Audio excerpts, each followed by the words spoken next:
Bonjour tout le monde, aujourd'hui donc nous allons voir la vidéo numéro 1 qui sera consacrée donc au déplacement de base en escrime sportive. Donc nous allons voir la position de garde, le déplacement qui va aller vers l'avant qui va être la marche, le déplacement qui va aller vers l'arrière qui va être la retraite, et le déplacement qui va nous permettre de pouvoir apprendre à attaquer qui va être la fente. Voilà. Dans la main je tiens un sabre.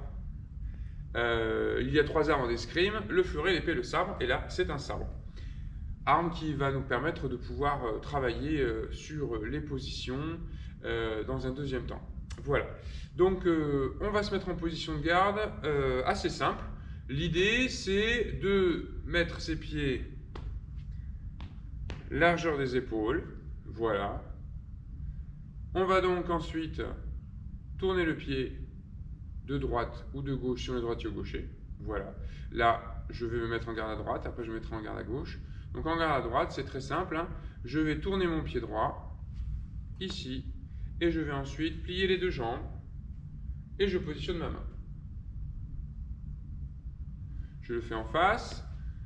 Si je me tourne, je regarde là-bas. Les pieds sont écartés de la largeur des épaules. Je tourne mon pied droit si je suis droitier, ici, et je fléchis mes jambes. Si je suis là, mon adversaire est là, je viens écarter les pieds de la largeur des épaules, je tourne le pied droit si je suis droitier, ici, je fléchis les jambes et je suis en garde. Alors, il y a plein de petites manières de se mettre en position de garde, il y a plein de jeux, mais globalement, c'est une manière assez simple de connaître sa position de garde. Il va falloir avoir 3 petites choses. La première, c'est un alignement parfait des talons. Donc, petite astuce, je mets mes pieds en L et j'ai les petits talons qui se touchent. Ici. Voilà. Comme ça, je sais que mes talons sont bien alignés. Quand je suis ici, mes talons doivent être sur la même ligne. C'est-à-dire que je ne suis pas comme ça, ni comme ça. Hein, les pieds sont bien sur la même ligne. Je n'ai pas les pieds ainsi, ni comme ça. Les pieds sont bien sur la même ligne. Donc, première astuce, avoir les talons alignés. Deuxième astuce, il va falloir avoir le pied qui reste bien placé et le bon écart de jambe, on a vu que c'était par rapport à l'écart des épaules. Voilà, alors plus ou moins grand, mais globalement ça va être un pied et demi entre les deux semelles en escrime sportive. Et la troisième astuce, ça va être d'être bien fléchi sur les deux jambes. Je suis bien fléchi sur les deux jambes. Pas vers l'avant, pas vers l'arrière. On est bien fléchi sur les deux jambes. On est assis sur ses jambes. Alors on ne va pas être en ressort, hein. On est bien stable, hop, on ne bouge plus. On a le corps qui est droit. Et ensuite, quand je vais me mettre en position de garde avec mon sabre, je vais me mettre en position de tierce. Ici, la main est bien à droite pour les droitiers. Et quand je suis gaucher, c'est le même principe. Je suis ici, pied largeur des épaules, je vais tourner mon pied et je vais placer ma main ensuite. La garde au sabre, la main de derrière, on va la laisser tranquille. Alors que sur les autres armes, on va avoir la main qui va jouer un rôle un petit peu plus important. Quand je suis en position de garde, je suis donc équilibré. Deuxième mouvement qu'on va voir, ça va être la position le déplacement de la marche.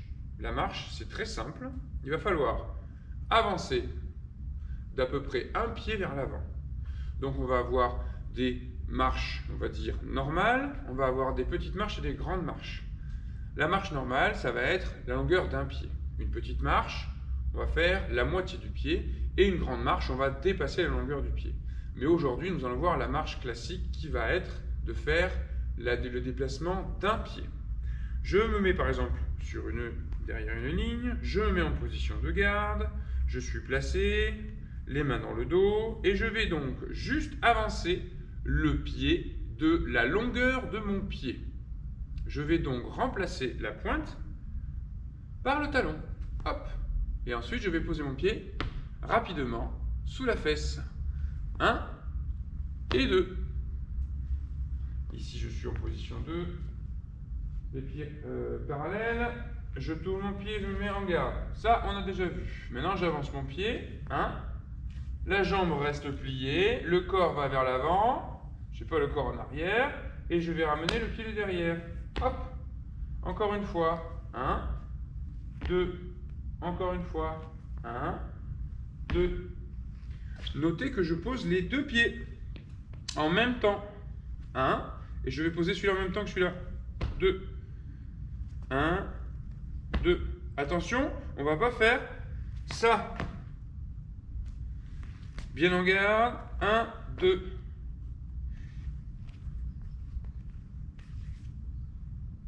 Un, 2. 1, 2. 1, 2. Voilà comment faire une marche.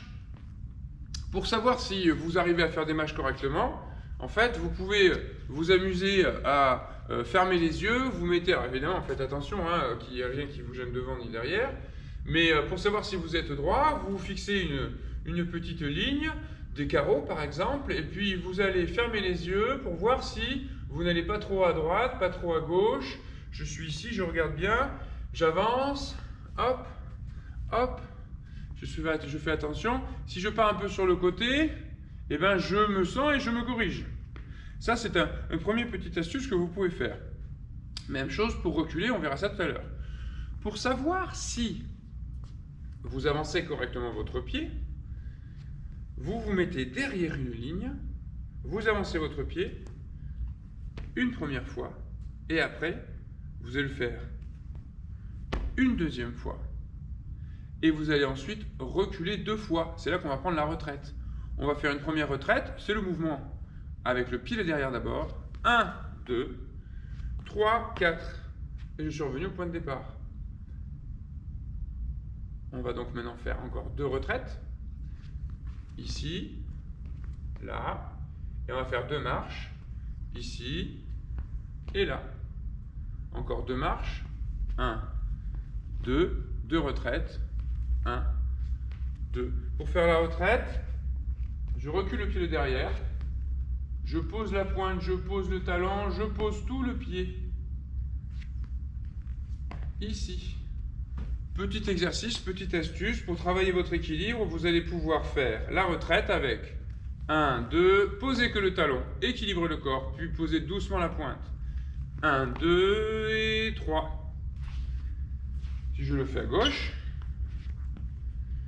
1, 2, 3, 4. Je pose la pointe, je pose le talon, je pose le talon, je pose la pointe. On va donc maintenant faire l'enchaînement, 2 marches, 2 retraites. On va le faire 3 fois. On y va. On se positionne. C'est parti. Marchez, marchez. Et rompez, rompez. Encore une fois. Marchez, marchez. Rompez, rompez. Une dernière. Marchez, marchez. Rompez, rompez. De côté. Je vais mettre ma main. Marchez, marchez. Rompez, rompez. Si je prends une autre arme,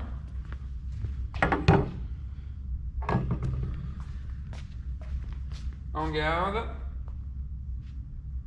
main placée, marchez, marchez, rompez, rompez. Vers vous, marchez, marchez, rompez, rompez. Notez que là je suis avec un fleuret, que la position de la main est différente. Je n'ai pas la pointe en haut, j'ai la pointe ici. Mais on verra ça sur une autre vidéo. Maintenant, on va voir la fente. La fente, en fait, c'est ce mouvement qui va nous aider à attaquer. Je suis donc en position de garde, ça on l'a vu. Je vais mettre mes 2 mains sur les hanches. Je vais fléchir les jambes et je vais pousser avec la jambe de derrière. Et je vais avancer mon talon très près du sol et je vais aller loin avec ce talon-là. Ça va donner ça. Je suis fendu. La jambe est pliée, la pointe du genou est au-dessus du talon. Quand je suis bien droit, je ne dois pas voir la pointe de mon pied. La jambe arrière est bien tendue, le pied est à plat. Je vais donc maintenant revenir en garde. Je plie la jambe de derrière, je pousse et je reviens en garde. Si je le fais de l'autre côté, je suis en position de garde, les talons sont bien placés. Je vais donc pousser avec la jambe de derrière. Et ça, c'est mon gouvernail avec la jambe de devant. Je vais pousser, le talon va raser le sol, là. Et je reviens en garde, je plie ma jambe arrière, je pousse sur la jambe avant. Je le fais de l'autre côté, je suis en position de garde, fléchi sur mes jambes, les talons bien placés, je vais pousser sur la jambe de derrière, là. Et quand je suis fendu, la jambe est pliée, la jambe est tendue, les deux pieds sont bien à plat. Si je mets les deux bras, ça va se transformer en attaque. Et je plie la jambe de derrière, je reviens en garde. Et quand je suis ici, je pousse et je viens vers mon adversaire. Et je reviens. Très bien. Si maintenant je prends une arme dans la main, donc si je prends une arme dans la main, on va pouvoir avoir ce qu'on appelle une attaque. On va donc faire l'allongement du bras et la fente. Donc là, on va le faire au niveau du sabre, après on le fera au niveau du fleuret. Je suis en position de garde, je vais donc allonger le bras et je vais faire la fente. Et je reviens en garde.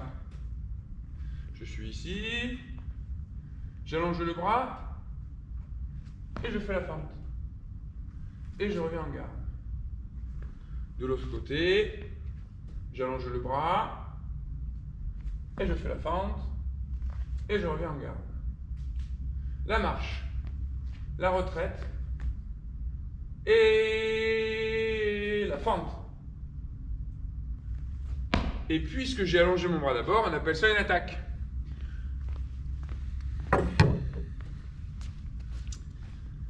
Avec un fleuret maintenant, je suis en position de garde, la main bien placée, la main derrière, on vient la placer ici. Je vais faire une marche, une retraite et l'attaque. 1.